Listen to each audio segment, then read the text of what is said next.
কাজল বলছে স্যার কি করলে মেধা বৃদ্ধি পায়? Nice question. আসলে বুদ্ধি বাড়ে কেমনে? এটা খুব সহজ একটা বুদ্ধি আছে।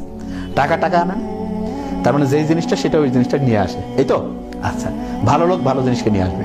চোর বাটপার 10টা নিয়ে আসো, দেখবা যে একটা এলাকায় মনে করো একটা সে কোনো 2 নাম্বারই হয়েছে, খারাপ কিছু। দেখবা খারাপ লোকজনদের একটা গ্রুপ আছে, ভাঙরি কিছু হুন্ডা, সুলু সব আমাদের ওইটা বাধ্য, হ্যাঁ, চেহারা দেখলে উজু করা লাগে এরকম। দেখবা 30-40টা চোর বাটপা চলে আসলো, আসিয়া ওরা কথা বলবে, দেখবা তুমি। আমি ছোটবেলায় দেখছি, জানি না এখন কি অবস্থা। তার মানে কি, চোর সব মামাতো ভাই সব চলে আসছে। খারাপ লোকজনের একটা গ্রুপ থাকে, ভালো লোকজনের একটা গ্রুপ থাকে। জ্ঞান যে আছে, মেধা, এইটা হচ্ছে পবিত্র জিনিস, অনেস্ট, সবচেয়ে হচ্ছে পিওর জিনিস। তার মানে তুমি যত বেশি পিওর হবা, তুমি যত বেশি সৎ হবা, তত আল্লাহ তোমার জ্ঞান বাড়ায় দিবে। একদম সত্যি কথা কইলাম। অনেকে কয় না যে ভাই আমি পড়ি, আমার তো খেয়াল থাকে না। খেয়াল থাকবে কেমনে? মনের মধ্যে শয়তানি বদমাশি, মুখে বসছে একটা, মনে একটা, আর কি খেয়াল থাকবে? অত চুরি বাটপারি হিসাব করতে করতে আর মাথা শেষ।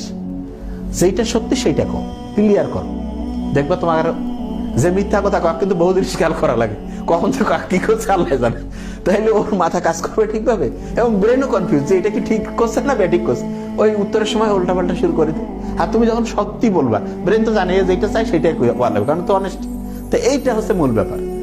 তো অনেকে বলে যে ভাই আমি অনেস্ট না হয়ে কি কোনো বুদ্ধি আছে ব্রেন বাড়ার? অনেকে এই প্রশ্ন করে যে ভাই আমি অনেস্ট হবো না, তাহলে আমার ব্রেন বাড়ার কোনো বুদ্ধি আছে? হ্যাঁ, সেটারও একটা বুদ্ধি আছে। 2 নাম্বারই বাড়বে, ওইটা একরকমের বুদ্ধি, চুরি বাটপারি বুদ্ধি ওইলা, ঠিক আছে। কিন্তু তুমি যদি ভালো কিছু করতে চাও, তাহলে ভালো হইতে হবে, এবং এটা খুব ইম্পর্টেন্ট।